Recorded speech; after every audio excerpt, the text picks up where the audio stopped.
Listen carefully. This is not a story to entertain you. It is a warning. It is a confession. It is a promise. I speak plainly because noise has already done too much harm. When people hide plans in vaults and boardrooms, truth must be loud. When power forgets who it serves, the people must remember. My name is Ibrahim. I speak to you as one of you, not from a pedestal, not from a distance. I speak from a room that smelled of paper and briefing lights. I speak from a time when a single file changed the course of how we think about ourselves and the world. 2 weeks ago, a paper crossed my desk. Not the kind you see in daily briefings, this one sealed with codes and a title that suggested it had been written to last. The title said, Continuum. The paper carried maps, timetables, names, and a plan. It laid out how influence could be turned into rules softly, patiently, and then, suddenly, completely. They had thought they could write our future in ink and signatures and walk away. They had thought the map would hold. They were wrong. Listen to me. Colonial power does not always wear a uniform. Sometimes it wears a contract. Sometimes it wears a consulting firm. Sometimes it wears a friendly NGO with an agenda. They learn to hide the noose in velvet loans dressed as help, projects dressed as charity, ownership disguised by shell companies and fine print. This plan was that velvet. It proposed to keep control without soldiers on the ground, or at least to keep the strings where they could pull them.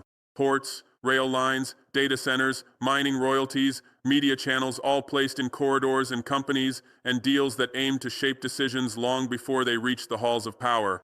We had seen the patterns before: sudden expert visits, generous aid tied to private deals, ownership that shifted overnight to opaque companies, the quiet arrival of contracts that made local governments dependent and local industries secondary. But seeing a pattern and seeing the blueprint are different things. This was the blueprint. When I read that file, I felt the room tilt. Not because I feared confrontation, but because I understood what would happen if we did nothing. Influence, once planted, grows roots. Roots that strangle choice. So we prepared, not to attack, not to break for the sake of breaking. We prepared to protect our people, our future, our dignity. Preparation is quiet work. It is paperwork, audits, phone calls at midnight, messy meetings with suspicious men and principled women, and the steady building of small things that become strong. We began at the places that matter: the market, the mill, the port, the school. We began where life really happens. First, we spoke, not to intimidate or to provoke, but to open. We told our people what we had found in words they could understand. We trained radio hosts, village clerks, and teachers to spot a contract that hid a clause. We explained the tricks of shell companies in the language of common sense. Who really owns this? Who gets paid when the harvest leaves the country? The truth travels fast when it is simple. Second, we secured the pipes of life. Ports, power grids, fiber lines, depots, these are not glory, they are the daily veins. We audited their ownership. Where hidden stakes existed, we demanded transparency. Where local capacity was missing, we invested. When the contracts smelled of darkness, we shone light. Third, we built financial resilience. They had long used currency, debt, and credit as pressure tools. So we set up trade routes that did not always depend on distant dollars. We encouraged local processing so the raw value stayed with us longer. We opened credit windows for local manufacturers and traders, not to cut ourselves off from the world, but to ensure we were not helpless when the world turned its back. Fourth, we protected the integrity of decision-making. Real influence often begins with a person who can be persuaded. We made rules clear, public rules about who could hold contracts, how officials' interests were declared, and what penalties followed improper transfers. We tightened the checks and made it painful for a leader to trade a nation's future for personal favors. And fifth, we prepared contingency plans. If networks were cut, how would our radios talk? If payments were blocked, how would medicine arrive? We rehearsed, we trained, we tested kits and backups. The world is not kind to those who discover an emergency without a plan. We chose to keep our people safe. Then we acted. We did not shout. We did not stage a spectacle. We moved like good carpenters, steady hands, measured blows, careful fixes. At midnight, as markets slept and algorithms scanned thousands of trades, we began the transfer. Not theft, not chaos. A deliberate move to keep value in our continent: resources reclassified, ownership reevaluated, assets moved to transparent custodians and regional institutions. Not all at once. but coordinated enough to be meaningful and legal enough to be defensible. When the markets noticed, the world stirred. Finance desks that sleep with coffee and code lit up. Headlines asked questions we did not answer as propaganda. We answered through actions. We let auditors trace what occurred. We let independent verifications confirm the movement and the new custodians. Paris heard the tremor, not the shout we expected, but the shakes a foundation feels when the ground changes under it. Ambassadors called, analysts wrote. Think tanks rushed to make sense of a decision they had assumed would never come. They did not like being surprised. And so the pressure began, the slow pressure that comes not with tanks but with banks and polite notes. We are concerned about stability, they wrote. We are assessing our commitments. Aid was delayed. Credit lines were paused. Messages were sent to friendly figures. We know people who could help smooth things, they hinted. The war for influence dressed itself as concern for order. We stood firm, not because we were naive, because the path we chose had more to do with dignity than profit. We negotiated where negotiation returned fairness. We litigated when litigation was required, but we refused to bend when bending meant selling a future. The first weeks were hard. Markets jittered. Prices moved. Some investors pulled out, and that made daily life in some towns harder. People worried about bills and fuel and bread. This is the ugly truth of taking back what's yours. The short-term shock is real. So we got to work. We prioritized the safety nets that kept people fed and medicated. We issued short-term relief to the most affected.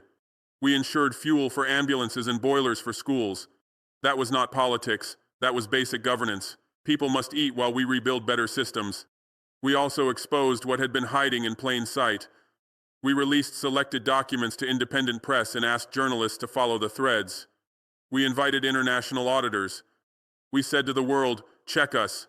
We had nothing to hide in transparency. If the accusation was wrong, the record would clear us. If it was right, justice could begin. And the record told part of the story. Shell companies tied to foreign interests held critical pieces of infrastructure in ways that made local decisions impossible. Contracts were written in foreign courts. Licenses allowed quiet transfer of control. The paper trail was a loop of small favors and bureaucratic cleverness. When that came to light, public anger grew in both our countries and theirs. People demanded answers, not just ours, but theirs too. Citizens in cities far away read the documents and asked their leaders how this had happened. That is the power of truth. It knows no passport. Paris reacted as any power would. They defended their companies. They called for calm. They opened investigations of their own. Inside their political debates, voices rose. Some argued for repair, others for recrimination. Businesses worried about reputation. Not all of them stood united. But reaction was not only diplomatic. Information campaigns began to spread. Stories homed in on confusion. Reckless leadership, economic risk, populist gambit, the headline said. Fake documents surfaced. Online accounts pushed narratives designed to sow doubt and fear. The intent was clear. If you cannot win through contracts, win by confusing the people. We had expected these moves. We had seen the mold of influence before. So we countered by making everything visible. Contracts were posted. Beneficial ownerships were declared. Parliamentary committees sat in public. When you shine light on the small print retracts. We also held fast to our principle. We would not replace one dependency with another. Diversifying partners meant that when one partner threatened to withdraw funds, another offered trade without strings. We found willing friends who preferred fairness over dominance. That is the secret of true independence, the ability to choose. And yes, there were consequences. Some local leaders, tempted by quick money, misstepped. We held inquiries. We punished corruption. We did not pursue revenge. We pursued rule of law. Because independence without rules becomes anarchy, and we will never trade one form of control for another. So what did we learn? Here are the lessons in plain words. First, transparency kills secrecy. Publish contracts. Show who owns what. If you hide ownership, expect people to be suspicious. If you publish it, the shadows thin. Second, build local capacity. Train technicians to run your ports. Teach your engineers to fix your grids. Support local factories to process what you extract. Value added in your country is power, not charity. Third, diversify partners. No nation should put all its future in one ledger held by another. If you diversify, you negotiate from strength. Fourth, make legal protections. If a shell company tries to hide a transfer, the law must make it costly. Firm rules protect the many from the few. Fifth, tell your story. Influence works in the absence of clear narratives. Teach your people to understand contracts and balance sheets. When citizens know, they can demand better. People will ask, did we win? Are we safe? The honest truth is that the fight for sovereignty is not a single victory. It is a practice. It is a habit. We did not destroy bridges, we rebuilt them differently. Some friends left, some enemies adapted. But the point was never to leave the world, it was to be treated fairly in it. When they said we had gone too far, they meant we had broken a comfortable pattern, a pattern where their interests dominated and ours acquiesced. We were accused of being reckless. I will tell you this plainly. Courage looks reckless from a distance. To those who fear reprisals, I say this without flourish. Be prepared, yes. But do not let fear keep you in chains.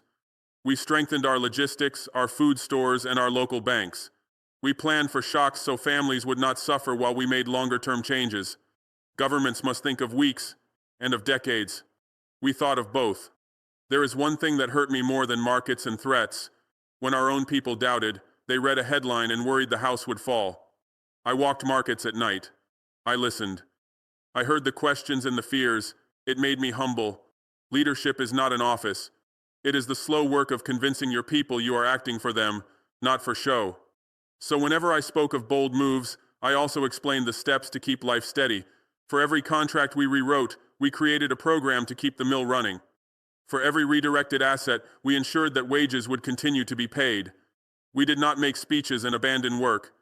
We did not celebrate until children could eat. Now, some will say, you have named France in your title, you have sung of a secret plan. Be careful, naming a country carries weight. But let me be clear, criticizing an action or a system is not hatred, it is scrutiny. We critique systems when they harm our people. We seek fairness when deals are unequal. The target is the plan, not a people, the policy, not the population. We negotiated with firms who wanted to be fair. We warned those who were not. We published names and asked for audits. We invited international legal oversight where the courts could be trusted. We opened our books because light is the disinfectant of corruption. If you ask me what frightened them most, I will tell you. It was not the noise of pushback. It was the fact that we could walk away. The true power of any state is the freedom to choose who you work with. When you can say no and be fine, you are no longer a satellite, you are a partner. We also learned this. Power adapts. When a door closes, influence seeks another crack. So you cannot be satisfied with a single victory. You must keep building institutions that endure beyond personalities. You must train judges who will not be bribed, journalists who will not be silenced, and engineers who will not be impressed by foreign titles. Strengthen the institutions and you will reduce the chance of being pulled into old patterns. Let me end with something personal. There were nights I could not sleep, not because I feared an immediate attack, but because history had taught us that the cost of freedom is vigilance. I thought of the farmers who must cross a river to sell their sorghum. I thought of the nurse in a small clinic who needs reliable diesel for the clinic's generator. Policy is not an abstract. It is the supply chain that keeps life from breaking. I promised myself that every decision would be judged by one simple test. Will this help the people eat tomorrow? If the answer was no, the decision was not worth it. If the answer was yes, then take the burden and the criticism and move forward. So we moved. Not perfectly. We make mistakes. Leaders are human. But carefully. With audits, with public debate, with an open invite to those who would question us to come and review our records. To the old mapmakers who thought they could trace our steps like rivers on paper without us noticing, the map changed. We ripped up the false legends. We drew new borders around our choices. We wrote our own margins and footnotes and signed them with the names of our people. Game over? Perhaps for some old scripts that assumed control was forever. For us, it is a new beginning. The game continues. Yes, but on different terms. Terms written in contracts that are public, in factories that refine our resources, in banks that answer to our people, and in courts where the rule of law is not negotiable. If you are listening, whether in a capital, a compound, a small village, or a city market, know this. Sovereignty is not a trophy. It is daily work. It is the habit of asking who benefits from each deal. It is the refusal to accept easy money that costs your children decades of fairness. We chose a long path. We chose to build, to repair, and to stand. We did not seek to punish for the pleasure of it. We sought to correct, to reframe, to ensure that when our grandchildren ask how we defended their future, we can answer with more than rhetoric. We can show them accounts, schools, new factories, clean contracts, and a country that can feed itself and bargain fairly. So listen carefully, one last time. They brought a plan meant to hide and hold power. We answered with transparency, capacity, law, and courage. The old plan failed because it relied on silence and secrecy. We chose light. Game over? For the old playbook, yes. For the people who want justice, fairness, and dignity, the work continues. Stand ready, build, audit, teach, tell the truth, train your engineers, fill your mills, read contracts, ask who benefits. When the map changes, walk the new roads. Do not let anyone tell you the path is too hard. The hardest path, the one that asks you to build your future, not buy it, is the only road worth taking. I spoke plainly. Act now.